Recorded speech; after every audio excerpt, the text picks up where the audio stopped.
त्वं दर्पण दृश्यमान नगरी तुल्यं यान्तर्गतं पश्यनात्मनि माया बहिर्बोधभूतं यथा निद्रया या साक्षात् कुरुते प्रबोधसमये स्वात्मानमेवाद्वयं तस्मै श्रीगुरुमूर्तये नमः। इदं श्रीदक्षिणामूर्तये वसुसुतं देवं कंसचाणूरमर्दनं देवकी परमानन्दं कृष्णं वन्दे जगद्गुरुं नारायणं नमस्कृत्यं नरं चैव नरोत्तमं देवीं सरस्वतीं व्यासं ततो जयमुदीरये। ओम। अच्छा, ये जो अभी हमने बताए थे श्लोक अध्याय 2 के 25, 26 और 27, ठीक है, ये लोक दृष्टि उपनिषद है। इन तीनों श्लोकों का नाम लोक दृष्टि उपनिषद है, ठीक है। मतलब श्री कृष्ण भगवान ने क्या बोला अर्जुन को, ये जो शुरू करते हैं असोच्यान्नम सोचस्तम, नहीं तो ये जो यहाँ से उपदेश है ना, तो उन्होंने बोला ना तो शोक का कोई विषय है और ना शोक का कोई विषय है, माने किसके लिए शोक किया जाए और कौन शोक करेगा, ठीक है। किसके लिए शोक करोगे, कोई विषय नहीं है और ना कोई शोक करने योग्य, ना कोई शोक का अभिमानी है, क्योंकि जब ब्रह्म के सिवाय कुछ है ही नहीं, कोई वस्तु नहीं, तो शोक मोह किसका, इसका विवेक बड़े विस्तार से किया, ठीक है। अब बीच में अगर अर्जुन आत्मा को पुनर्जन्म वाला मानता भी है तो भी बोलते हैं शोक करने का कोई कारण नहीं है। देखो ना, शोकानौचित्य मतलब शोक उचित नहीं है, इस बात को समझाने के लिए भिन्न भिन्न दृष्टिकोण अपना एक एक उपनिषद है, क्योंकि भगवद गीतासु उपनिषत्सु, ठीक है, ये भगवान के द्वारा गाय उपनिषद तो है ही, भगवान के मुख के संबंध होने से और महत्वपूर्ण हो गए उपनिषद तो है ही। एक तो आम का रस भाई, उसमें दूध मिला दो, घी मिला दो, ये एक तो उपनिषद का रस, उसको दूहने वाला गोपाल नंदन भगवान श्री कृष्ण, ठीक है, खाने में और मजा आ गया, ठीक है।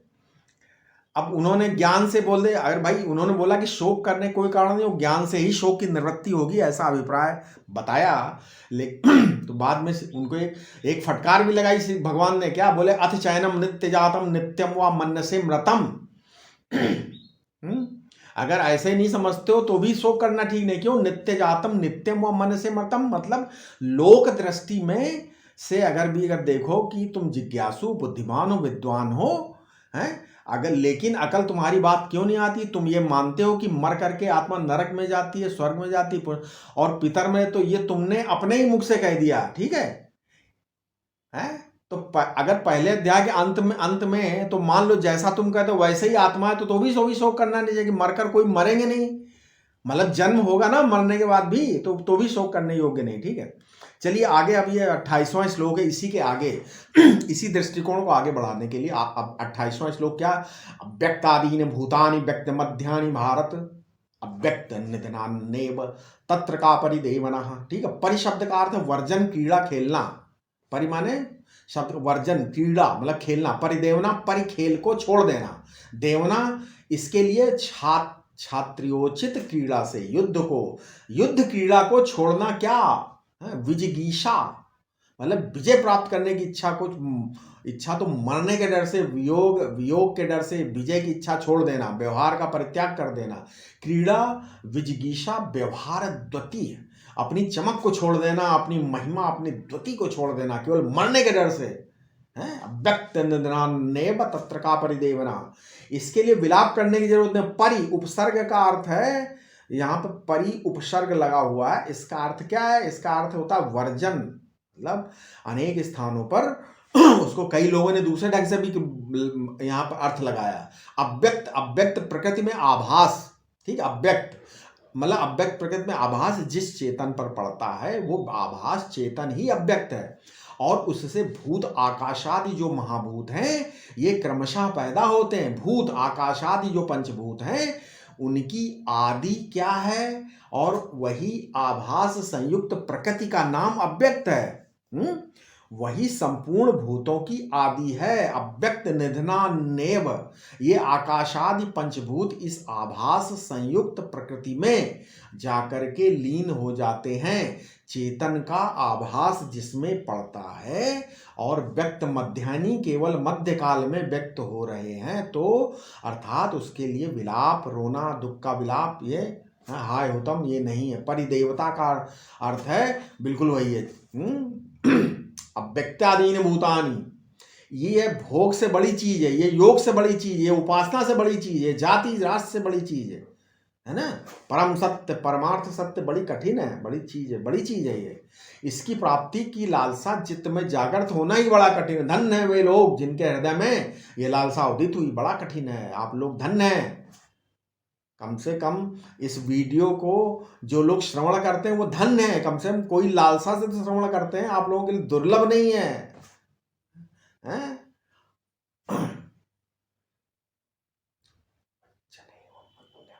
आश्चर्यवच्चन्नेवमन्यः शृणोति, दूसरे अध्याय का 29वां। परमात्मा का श्रवण करना भी बड़ा कठिन है। अच्छा, परमात्मा के ज्ञान में कर्ण इंद्रिय प्रमाण है कि वाक्य प्रमाण है, बताइए। कान रूपी इंद्रिय प्रमाण है कि वाक्य प्रमाण है? देखो 5 तरह से जो प्रत्यक्ष होते हैं ना। लौकिक प्रत्यक्ष जीभ से, ठीक है, स्वाद से, आंख से मालूम पड़ता है, त्वचा से मालूम पड़ता है, गंध से मालूम पड़ता है, कान से शब्द मालूम पड़ा। तो परमात्मा की प्राप्ति में कान ही प्रमाण हुआ ना क्या? तब तो प्रत्यक्ष हो गया। परमात्मा कर्णग्राह नहीं है, कर्णग्राह तो शब्द है। तो कर्ण से केवल शब्द सुनाई पड़ता है ना कान से। तो कोई अंग्रेजी में भी अगर इंग्लिश में बोले, संस्कृत में बोले, हैं, किसी भाषा में बोले, है ना, किसी भाषा में बोले, तो चाहे जिस भाषा में बोले, सुनेगा तो वो कान से ही है। कोई रस है, कुछ भी बोले तो शब्द के संबंध में श्रोत्र प्रमाण है कान। परंतु ये जो शब्द जो है ये कोई नई बात बता रहा है कि जितना इंद्रियों से मालूम पड़ता है उतना ही बता रहा है। यदि ज्ञान जन्य ज्ञान को ही बताने वाला शब्द है तो वो अनुवाद हो गया, वो तो प्रमाण नहीं हुआ। माने जितना हम आंखों से देखते हैं उतना ही शब्द अगर वो बताए तो आंखों से देख लिया, आप क्या जरूरत शब्द की, ठीक है। तो ज्ञान जन्य ज्ञान माने ज्ञानेंद्रिय जन्य ज्ञान जो हृदय में होता है, माने हम आंख से देखकर, कान से सुनकर, त्वचा से छूकर, नाक से सूंघकर जितना ज्ञान हमें संसार के बारे में होता है, या इनके आधार पर अनुमान करके, उपमान करके, अर्थापत्ति, अनुपलब्धि करके, बना करके ज्ञान, जो ज्ञान हमें होता है वो अगर वही शब्द बताता तो शब्द में प्रामाणिकता क्या हुई? शब्द ज्ञापकता, शब्द में तो ज्ञापकता होनी चाहिए ना। आंख जो है वो जिह्वा से अज्ञात पदार्थ को बताती है, जिह्वा जो आंख से अज्ञात पदार्थ को बताती है। शब्द भी ऐसा ही होना चाहिए जो सर्व इंद्रियों से अज्ञात पदार्थ बतावे, हैं। अज्ञान ज्ञापकत्व,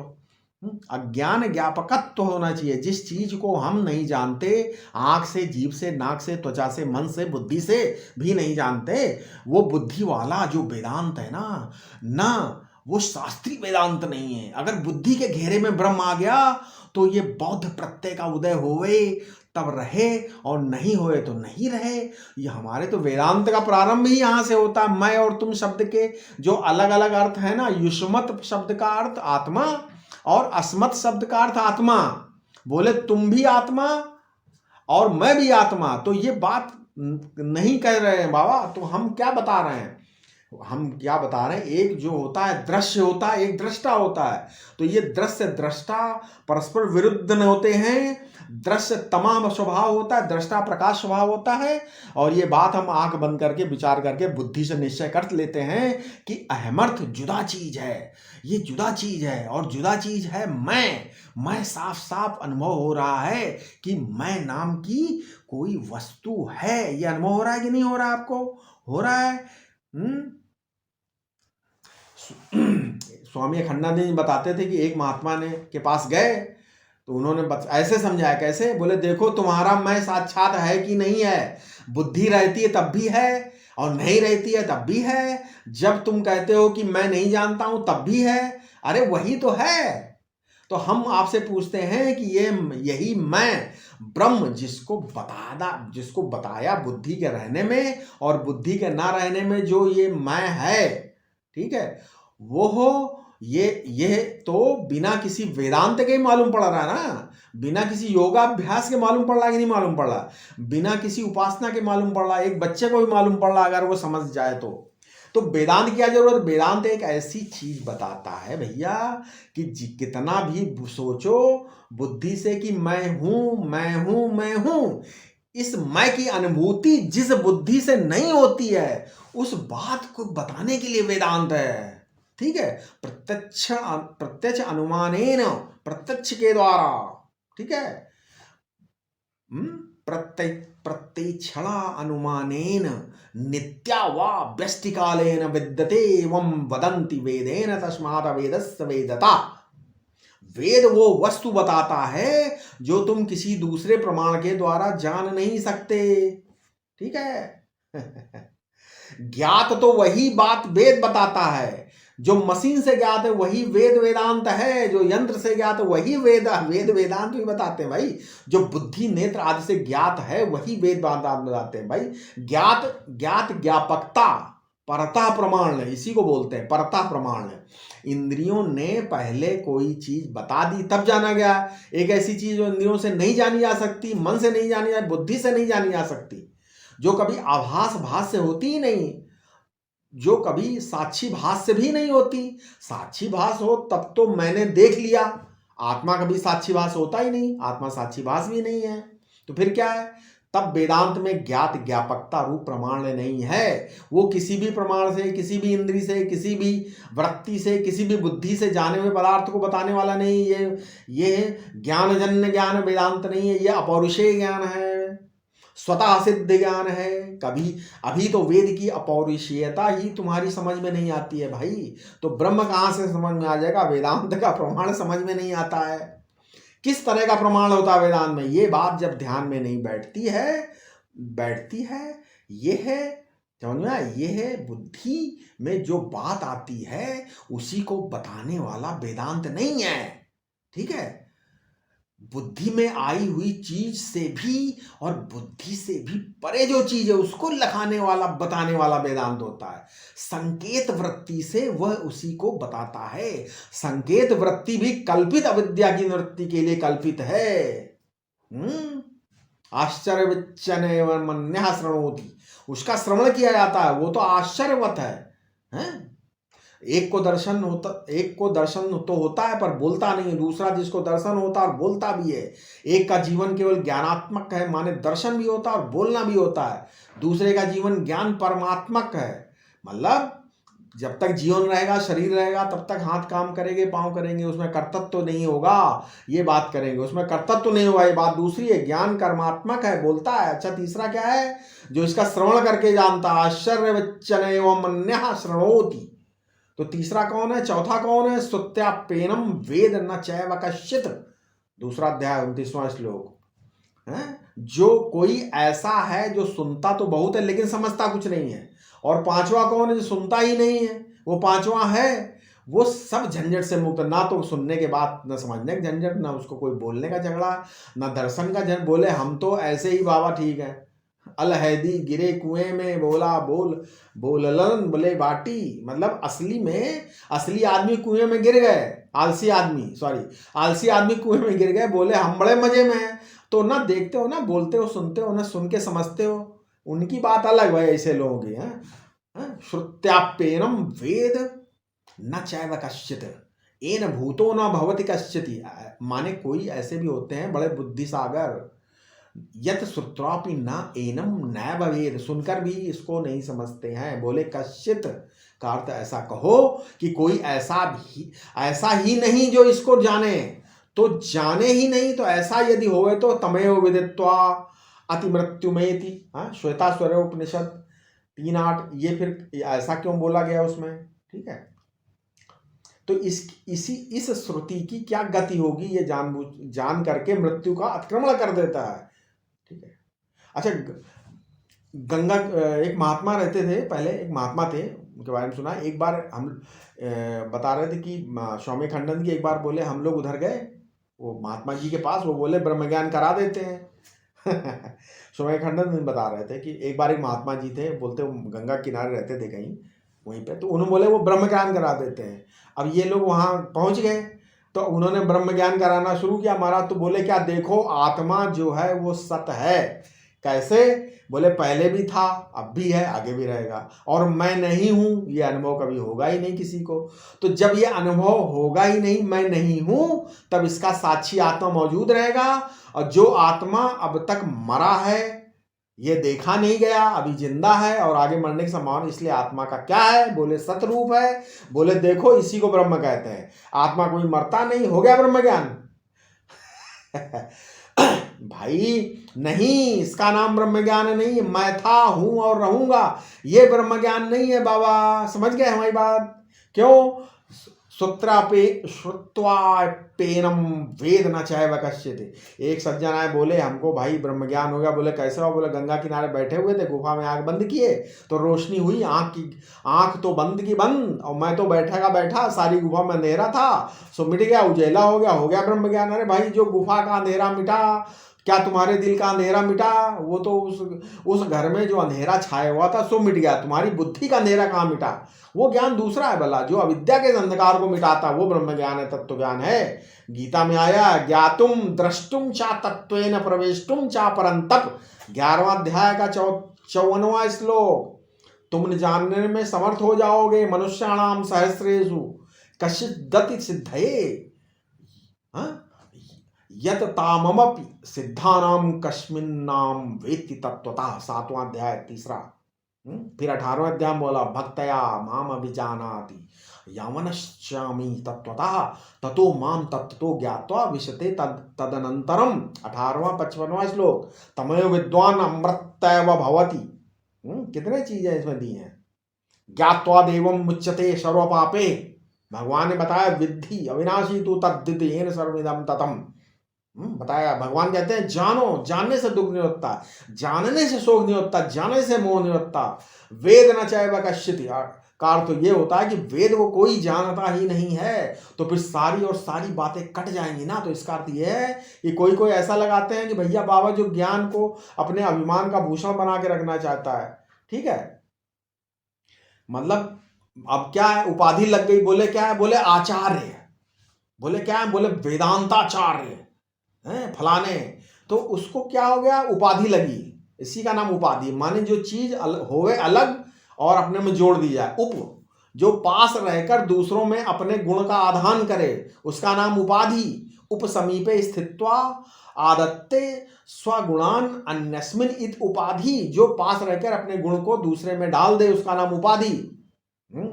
पहले नहीं, अंग्रेजों के समय में सर की उपाधि होती थी, राय बहादुर, राजा बहादुर, नहीं ऐसे उपाधि होती थी, ठीक है। ये जो उपाधि है ना, ये उपाधि बड़ी भयंकर वस्तु। अभिमान में उपाधि जुड़ती है, अभिमान में तो मैं ज्ञानी हूं, ये उपाधि अभिमान में जुड़ती। जो ज्ञानी होता है उसके सारे अभिमान निवृत्त हो जाते हैं, वो ब्रह्म हो जाता है। बोले भाई हैं, ये ऐसी उपाधि नहीं है, Bharat Ratna, Bharat Bhushan, Nobel prize winner, doctor, university में डॉक्टर की उपाधि। तो ये सब क्या, ये अभिमान के भूषण हैं भाई। मन, किसी के मन में ये होता है हमारे साथ व्याकरणाचार्य की उपाधि जुड़ी, कोई बोलते हैं मीमांसाचार्य जी की उपाधि, कोई बोलते हैं तत्व ज्ञानाचार्य, कुछ भी मतलब उपाधि लगा दो, ठीक है। तो ऐसे नहीं चलता है। तो ये उपाधि जो है अभिमान का भूषण बनकर हमारे जीवन में, हमारे पॉकेट में कहीं तत्व ज्ञानाचार्य हो जाती है। तो अंतःकरण में वृत्ति के कई खाने हैं, ठीक है। अंतःकरण में वृत्ति के बहुत सारे खाने हैं, कई दराजे हैं, इसमें तत्वज्ञान भी पड़ा रहे। जो अपने अभिमान के आश्रित वृत्ति में तत्वज्ञान को रखना चाहते हैं, उनको तत्वज्ञान नहीं होता। श्रुत्वापेनम वेद न चैव कश्चित्। मतलब ये जो अभिमान का भूषण बनाने वाले हैं ज्ञान को, पर ये ज्ञान तो सर्वविद अभिमान को निवृत्त करने वाला है। पंचदशी में बताया है, एनम यो वेद तत्वेन ब्रह्म न ब्रह्मविद स्वयं। जिसने ब्रह्म को जान लिया वो ब्रह्मवेत्ता नहीं होता है, उसका नाम ब्रह्म ज्ञान नहीं है। वो क्या है? वो तो ब्रह्म है। ब्रह्म वेद ब्रह्मो भवति श्रुति बोल रही है। ब्रह्मज्ञानी माने एक और पॉकेट में मतलब ज्ञान रख लिया, नहीं, एक और अपनी संपत्ति का ज्ञान है, नो, एक और व्याकरण का ज्ञान है, एक और न्याय शास्त्र का ज्ञान है, एक और मीमा। ये नहीं भाई, आप अपनी जेब के हिस्से में अलग अलग पॉकेट में ज्ञान रखते हैं। तो ब्रह्म ज्ञान भी एक पॉकेट में, एक जेब में पड़ा हुआ, ऐसा नहीं है। ऐसे तो जो अभिमानी है महाराज, इसीलिए विनय की जरूरत है। ब्रह्म ज्ञान प्राप्त करने के लिए विनय की जरूरत है। श्रीमद् भागवत में बताया गया है क्या, कि तपस्या से ब्रह्म ज्ञान की प्राप्ति नहीं होती, यज्ञ से नहीं होती, त्याग से नहीं होती। ये ब्रह्मा, अग्नि, चंद्रमा, सूर्य तत्व ज्ञान नहीं देते। बोले कैसे मिलता है? बोले बिना महत्पादर जोभिषेकम। मतलब जब तक अभिमान छोड़ करके महापुरुष के चरणों की धूल से अपना अभिषेक नहीं करोगे, तब तक विनय से चरणों की धूल से अपने को नहीं मिला दोगे, तब तक नहीं मिलेगा, तब तक नहीं मिलेगा बेटा। समझ में आया? अभिमान झूठा ही कर लोगे, हम बड़े भारी ज्ञानी हैं। आजकल बहुत सारे लोग हैं जो बोलते हैं हम ब्रह्म ज्ञानी हैं, टीवी पर आते हैं, अपने इनलाइटनमेंट का वर्णन करते हैं, समझ गए? तो ये, लेकिन अभिमानी को कभी ब्रह्म ज्ञान होते ही नहीं है। इसलिए बोला श्रुत्वापेनम वेद न चैव कश्चित्। ठीक है? तो बहुत सारे अभिमानी लोग जिंदगी भर सुनते रहते हैं, लेकिन उनको तत्व ज्ञान की प्राप्ति नहीं होती है। तो क्या है? तो बोलते हैं कि शोकानुचित उपनिषद प्रारंभ किया था ना पहले। इस प्रसंग का उपसंहार, यहाँ शोक अनुचित है, शोकानौचित्त इस उपनिषद का उपसंहार सांख्य की दृष्टि से शोकानौचित्त का विषय था। एक सत्य मनुष्य को, एक विचारवान मनुष्य को, एक बहादुर मनुष्य को, जो अपने लाभ को समझता है, कर्तव्य परायण है, उसको भी शोक नहीं करना चाहिए, आगे बढ़ना चाहिए, ये प्रमाण। ठीक है, ये समझना। इसी प्रकार ब्राह्मण को वेदाध्ययन करते समय, ज्ञानोपार्जन करते समय कोई विघ्न बीच में आ जाए तो ये नहीं भूलना चाहिए कि शोक नहीं करना चाहिए। शोक वो नहीं बढ़ाना, आगे बढ़ो भाई, आगे चलते रहो। देही नित्यम अवद्धो अयम देहे सर्वस्य भारत। दूसरा अध्याय 30वां श्लोक। ये प्रसंग उपसंहार माने आत्मा अनात्मा के विवेक से शोक के अनौचित्य का जो उपसंहार, उसे शोक नहीं करना चाहिए, ये 30वें श्लोक में बताया गया है आगे। ठीक है? क्या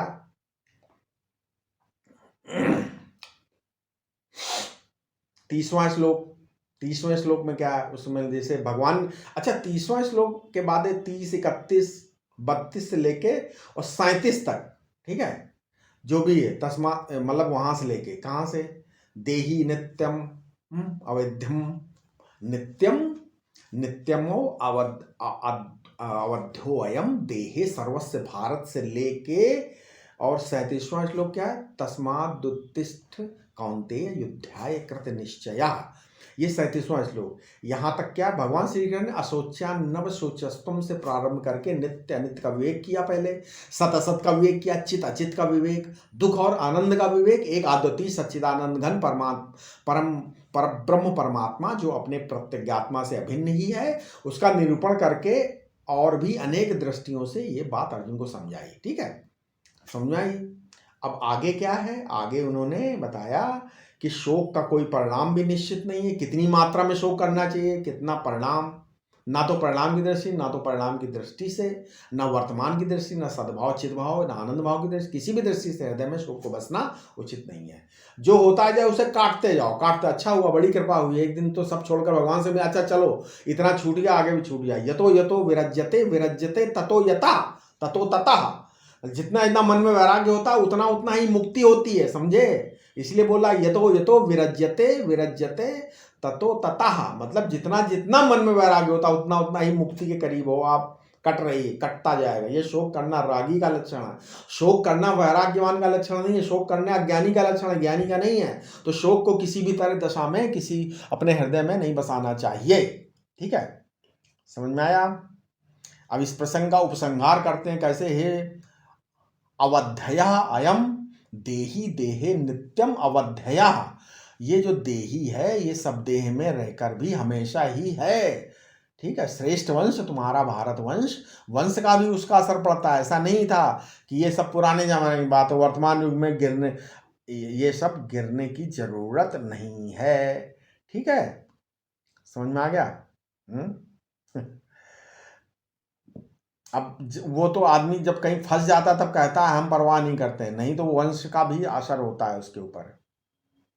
जैसे गीदड़ और शेर की कहानी है। ठीक है, तो कहने वाला भारत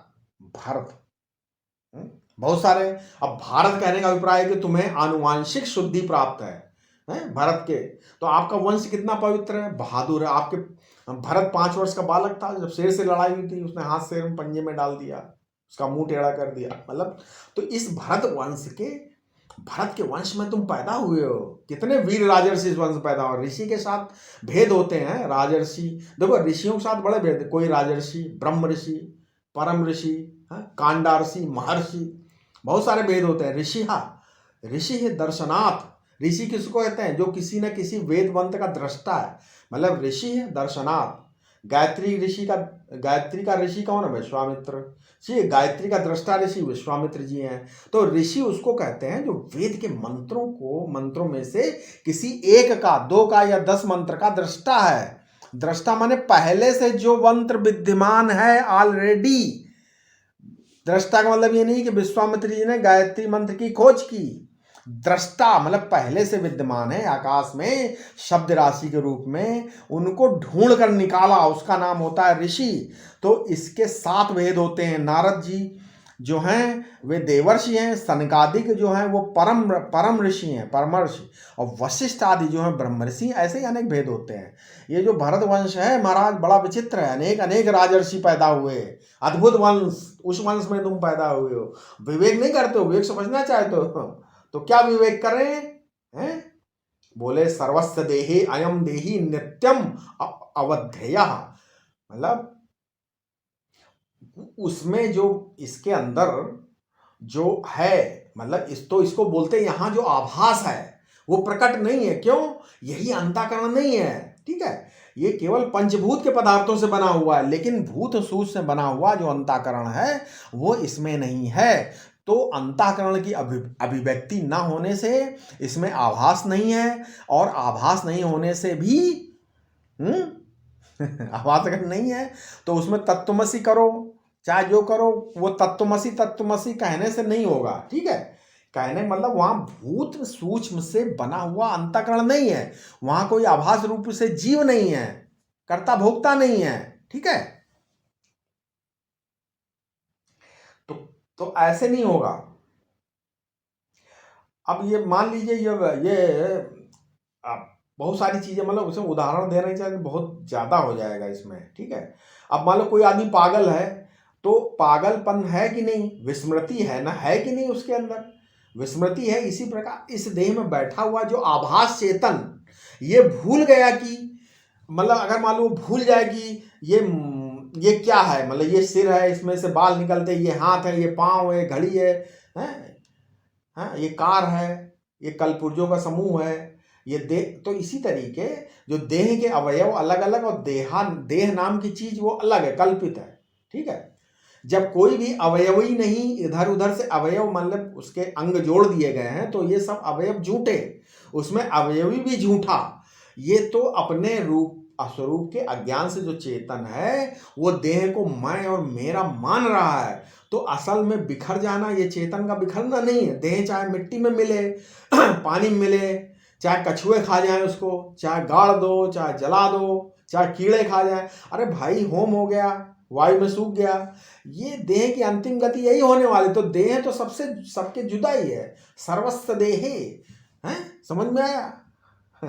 शरीर की शकल चाहे कुछ भी हो, चाहे गोरा काला पीला छोटा बड़ा कुछ भी हो, उम्र कम उम्र ज्यादा उम्र, पक्षी पंख वाले पक्षी, पांव वाले चतुष्पाद हैं, बहुपाद, आदमी अकेला रहता है 2 पांव का, ब्याह कर लेता है 4 पांव हो जाता है, बच्चे हो जाते हैं 6 पांव हैं, 6 पांव वाला हो गया, इधर उधर रस लेते घूम रहे, घूमो तो 8 पांव वाला हो गया, अष्टपद हो, केकड़ा 8 पांव घूमते हो ना, और पद बढ़ा दो बहुपद। तो काटने वाली जो चिपक जाती जल्दी से नहीं छूटती है ना। ठीक है, तो क्या होता है, कान में घुस जाती है। तो ये बहुत तरह के द्विपाद, चतुष्पाद, खंडपाद, अष्टपाद, बहुपाद, बहुत प्रकार की प्राणी होते हैं। तो आप लोग जो आत्मा हो, शरीरधारी नहीं हो, आप लोग तो नित्य बुद्ध शुद्ध मुक्त आत्मा हो। पर देखना है कि आपकी जो 2 पांव से, आपकी जो इस 2 पांव से मोहब्बत है ना, कि 4 पांव से, कि 6 पांव से मोहब्बत है, कितने पांव से मोहब्बत है। तो आप अगर 6 पांव हो तो 6 पद की तो 6 पद या अष्टपद हो, 8 पैर हैं कि बहुपद। कौन हो भाई? जिसके साथ जितने पांव जुड़ गए वो उतने पांव वाला हो गया। अब जैसे महाकाली का उग्र रूप क्या, उनके मुंह भी 10, पांव भी 10, महाकाली का ऐसा वर्णन, ऐसा समझो। चतुष्पदी हैं, खटपदी, अष्टपदी, बहुपदी होती हैं। ये जितने शरीर जुदा जुदा हैं, चाहे महाकाली के हों चाहे महाकाल के हों, ये जितने भी शरीर हैं, सब शरीरों में अपने स्वरूप के अज्ञान से जो अभिमानी बना हुआ बैठा, उसको बोलते हैं जीव। जब वो अपने स्वरूप को जान लेता है, एक देह से परछिन्न देह से परछिनता उसमें नहीं रहती, तब वो सब में एक है। सर्वस्व देहे देही एक एव। यहाँ बताते हैं सबके शरीर में देह के भेद से, सबके शरीर में देह के भेद से आत्मा का भेद नहीं है, ये सब देहों में एक है। माने देह विषय से परछिन्न नहीं है और भिन्न भिन्न देश में है, इसलिए देश से परछिन्न नहीं। अवध्य से कह दिया, काल से परछिन्न है। ठीक है, अवध्य माने अवध्या माने वध नहीं होगा, वध नहीं होना मरेगा नहीं, मतलब काल से परछिन्न नहीं है, ये मतलब है अवध्य का मतलब। ठीक है, समझ में आया? हैं, जो आत्मदेव हैं ये कोई निमित्ती वस्तु से नष्ट नहीं होती। जल आग पर चढ़ा दिया और पानी का पता कहाँ चलेगा? अग्नि रूप निमित्त से जो जल है भस्म हो जाएगा। कोई कार्य के नाश से नष्ट होता, कोई स्वतः नष्ट होता, कोई परता नष्ट, परंतु आत्मदेव जो हैं वो अवध्य हैं, इनका वध करने वाला कोई नहीं है। बोले आत्मा का वध कौन करेगा? पंचभूत। पंचभूत तो आत्मा से प्रकाशित है। दिए की रोशनी में कहीं घड़ा रखा हो, कहीं पानी रखा हो, और कहीं सोना रखा हो, पंखा चल रहा हो, रेडियो बज रहा हो, कुछ भी, टीवी चल रहा है, हैं? कोई मतलब पंखा बंद कर दो, हैं? पानी हटा दो, क्या रोशनी बुझ जाएगी? रोशनी तो सबको प्रकाशित करने वाली है। ठीक है, ये जो आत्मा सबको जानने वाला, सबको जाहिर करना है, इनसे जुदा, इनके नाश से नष्ट नहीं होता है। ठीक है, वो अवध्य है। जितने देह हैं सब सावयव हैं, हिस्से वाले, और जो देही है ये निर्वयव है। ये मतलब इसमें अंग नहीं है, हिस्से नहीं है। जो देह होते हैं, देह जो होते हैं वध्य होते हैं, और देही वध्य नहीं होता। देह अनेक होते हैं परंतु देही अनेक नहीं होता। सबके देह में जो आत्मदेव बैठे हुए बिल्कुल अविनाशी हैं। ठीक है, अवध्य है और अबाध्य है। अवध्य और अबाध्य। अब ये अबाध्य क्या है? इसका बाध नहीं होता। एक आदमी हमसे, बहुत लोग पूछते हैं ये बाध क्या होता है महाराज? बोलते बाध, इसका बाध तो इंग्लिश बोलते हैं it cannot be cancel, which cannot be cancelled. आप उसको कैंसिल नहीं कैंसिल कर दो, बाध हो गया, बाध हो गया, मतलब cancel, it can be cancelled, that is called बाध। अबाध्य माने कैनॉट बी कैंसल, अबाधित, जिसको कैंसिल नहीं कर दो could not, that cannot be cancelled by any mean, that is called अबाधित। बात मतलब कैंसल्ड, कैंसल्ड नॉलेज, मतलब इसका मतलब cancelled knowledge, not cancelled knowledge. तो अवध्य है। अवध्य माने ये अवध्य अलग है, अयोध्या में रहने वाला नहीं भाई। अरण्य, अरण्य क्या होता है? परमात्मा अयोध्या में रहता है, अरण्य में रहता है। अरण्य माने जहां रण ना हो, अरण्य माने जहां रण ना हो, वो अरण्य। दो चूड़ी होती हैं आपस में खनखना रही ना, तो आपस में कटकट कर, तो चूड़ियों खनक काहे के लिए? दो है इसलिए आपस में खनखना रही। लेकिन अरण्य जहां है वहां है ही नहीं कुछ। अयोध्या वो है जहां एक राम, अवध जो है वहां एक राम, और वृंदारण्य में एक श्री कृष्ण। और ये वृंदारण्य एक, ये वृंदारण्य में, ये अयोध्या में रहने वाला, अवध में रहने वाला परमात्मा है। इसीलिए बोलते हैं देही नित्य अवध्य है, वो अवध में ही रहता है, निषेधावधि। ठीक है, अवध्यात ध्यानम यस्यात, अवध्य का अर्थ है। ठीक है, स्मृति, उपासना, अभ्यास, चिंतन, ध्यान और समाधि, ध्येय, ये सब चिंतन में रहते हैं। ठीक है, कुछ भी हो, ध्येय चिंतायाम, ये सब अबाह, ऊपर नहीं नीचे ही रहते हैं, जिससे जिसके स्वरूप को छू नहीं सकते, ऐसा है अबाध। ध्यायो ध्यानादयो यस्मात्, इसमें देखो ध्यान शब्द का, ठीक है, एक अर्थ क्या है? संतोहु अर्थ, दूसरे होते हैं व्याकरणों के अर्थ दूसरे होते हैं। ठीक है, धी बुद्धि और धारणा शक्ति है, धीर धारणा का बुद्धि, तो जो सुने वो बुद्धि में धारण होए, जीवन में आचरण होए, तो आचरण पर्यंत जो ज्ञान को ले जाए उसका नाम होता है धी। और धीयम आनयति, बुद्धि को, धी को, ध्यान को जो ले आवे उसका नाम है ध्यान। बुद्धि के आगमन का, ब्रह्माकार वृत्ति के आगमन का, है अखंडार्थ धी के आगमन का, आनयन का जो साधन है उसका नाम है ध्यान। ध्यान करो तो तुम्हारी बुद्धि शुद्ध हो जाएगी। तो शुद्ध बुद्धि में परमात्मा के संबंध में जो महावाक्य जन्य प्रज्ञा है उसको ग्रहण करने का सामर्थ्य आ जाएगा। इसीलिए बोलते हैं ध्यानेनात्मनि पश्यन्ति। और देहे धर्वस् सर्वस्य भारत। ठीक है, हे भारत, भा माने प्रतिभा है, और भारत रत, तस्याम रता भारता, तुम बुद्धो, हे भारत, भोजन में रत नहीं है, भोजन मट नहीं है, भोजन में रत नहीं है तो गृहिणी रति भी नहीं है। ठीक है, पत्नी में भी रति नहीं है, तो कोई धन रति हो तो भोजन रति होते हैं, कोई पत्नी रति होते हैं। तो अर्जुन कौन है? ये भारत, मतलब भा माने प्रतिभा, ये जो चाहता है, प्रतिभा के द्वारा संपूर्ण संशय विपर्य दूर होकर परमात्मा का ज्ञान हो जाए, इसका नाम है भारत। भा प्रतिभा तस्याम रतः भारतः, भावानम दीप्ति, भा दीप्तो ज्ञानम, भा प्रदीप दीपित प्रकाश ज्ञान, उसमें जो रथ है उसका नाम भारत। जब ज्ञान चाहते हो हैं, तो ये छोटे मरने जीने वालों के लिए शोक छोड़ो, जो अपनी बुद्धि को 5 रुपए में लगा कर रखेगा, 5 लाख में लगा के रखेगा, बुद्धि को उसी में लगाते रखोगे भैया।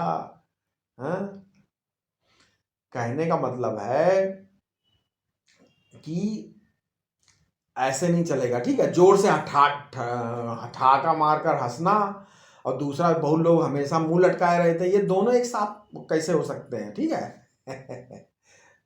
कोई ऐसे होते दोनों एक साथ, ठहाकर जोर जोर का ठासा करना और गाल फुलाकर रखना, दोनों एक साथ नहीं हो सकता है, ठीक है।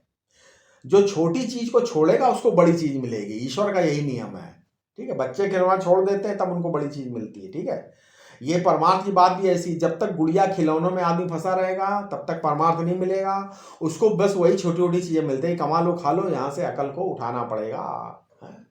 तस्मात् सर्वाणि भूतानि तुम सोच मरते, मतलब अर्जुन तुम श्रेय को प्राप्त करना चाहते हो, तुम परमार्थ चाहते हो, तो धर्म का ज्ञान प्राप्त करना चाहते हो, तो कार्पण्य से छूटना चाहते हो, कार्पण्य दोषो अपहता स्वभावा, धर्म को जानना चाहते हो तो श्रेय को प्राप्त हो, किसके लिए कर रहे हो, ठीक है। तो ये समझने वाले का दोष नहीं है, समझाने वाले का भी दोष होता है कभी। यदि श्रोता नहीं समझता है, मान लो श्रोता ना समझे, तो ये समझाने वाले की मूर्खता है। हार गया, क्यों? जिस ढंग से वो श्रोता है, जिस ढंग का वो आदमी है, उस ढंग की बातों से अगर उसको समझाया जाता तो उसकी समझ में क्यों नहीं आता। अगर वो मूर्ख है, पंडितों की भाषा में समझाएगा तो उसको समझ में नहीं आता, ठीक है। ठीक है, चलिए इसके आगे हम अपने अगले वीडियो में बताएंगे। कृपया इस चैनल को सब्सक्राइब करें और लोगों तक पहुंचाएं। ओम शांति।